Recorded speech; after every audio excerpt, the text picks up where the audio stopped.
Hello and welcome to another Chipro demo video. In this video, we'll be talking about the AI assistant Mohit. We'll be explaining everything about its AI capabilities, what it can do, and we'll be going through how it can interact with the design managers, the different flows and everything.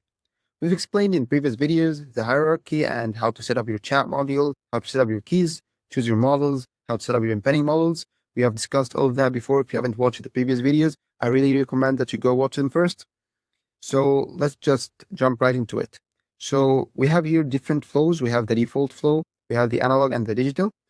Let's start with the default flow. This is perfect for like general everyday tasks. You can ask general questions. You can do web search and generate reports. So let's put that to the test. Let's go choose a smaller model and let's just start a normal conversation. Let's just say hi.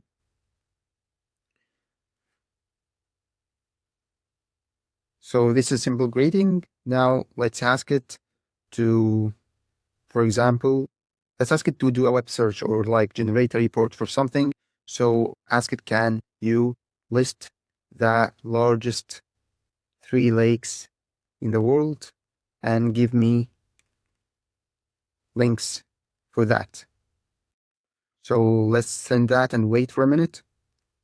So it will start doing web search and getting web pages as you asked, and then it will generate a final report for you. So let's wait for a minute and look at the results at the very end.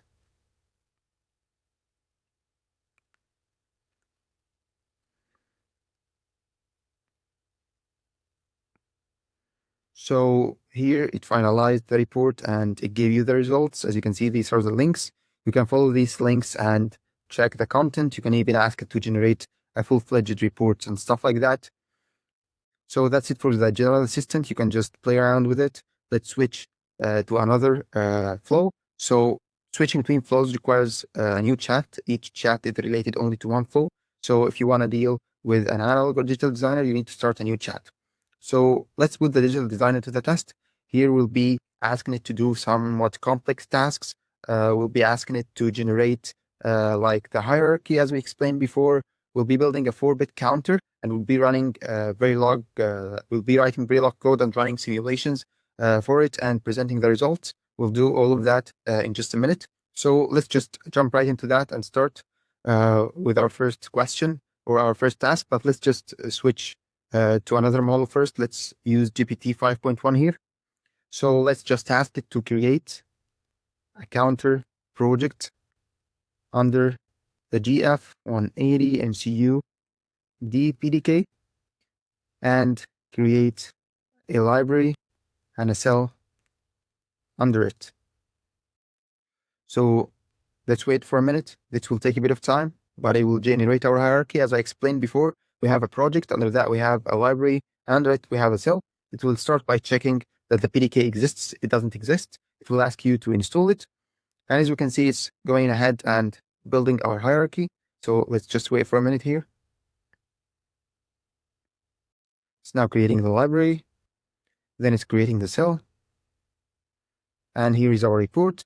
It says that it has successfully created everything. If you go here, we should find our project, our library, our cell under the GF180D variant PDK and no views yet. So let's just create our views now. So let's ask it to create a Verilog view and a label lane view under that cell. Let's just fix this typo first. So let's give it a minute here to create the views under our hierarchy.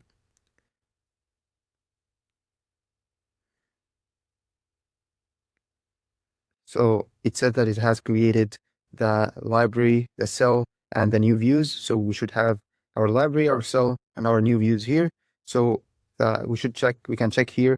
It created the Verilog view with the placeholder module. We can also go ahead and check our liblane configuration file here. So this is our liblane configuration. So this is great. We can just go ahead now and ask it to give us the code for the Verilog counter. So let's do that. So let's ask it to give me the Verilog code for a 4-bit counter and write it in the file using the top cell as module name. So I asked to do that because the default value in the library lane configuration uses the same top cell name. So this just makes our life easier. So we don't have to go ahead and write or change the name in the library lane configuration. So it did it pretty quickly. Here is the Verilog code, as you can see here. This is the Verilog code, and we can go and check it in the design manager.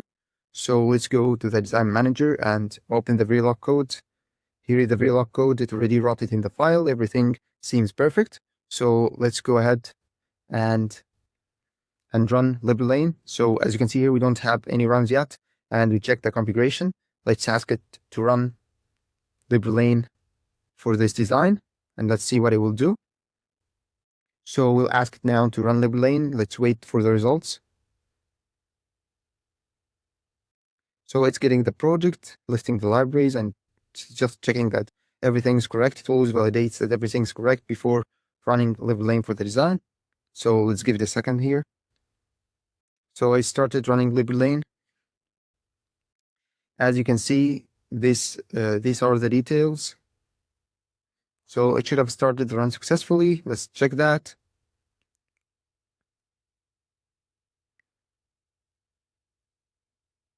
So the run is ongoing here. As you can see, you can like open it here if you want to see the full results in full screen, or you can minimize it. We can wait for it to finish. It shouldn't take much time. So let's give it a second here. So as you can see, the run was successful, and also the results did show up here.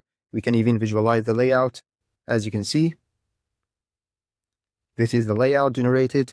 You can also view the run results in the system. You can click this view button here, and you can see the results under the library lane runs.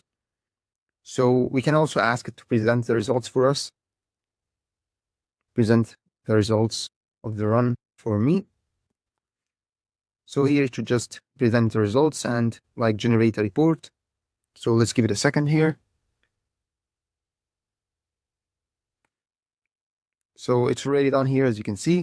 It gives a detailed report about everything generated from the simulation. You can even go ahead and ask it to do different stuff. As you can see here, you can ask it to change the clock constraints. So you can just play around with the different configurations in library lane. It has full awareness of the design manager. It can act on it. It can play around with the design and do any task you ask it to do. And if you have anything you're concerned about, please leave it in the comments below. Thank you.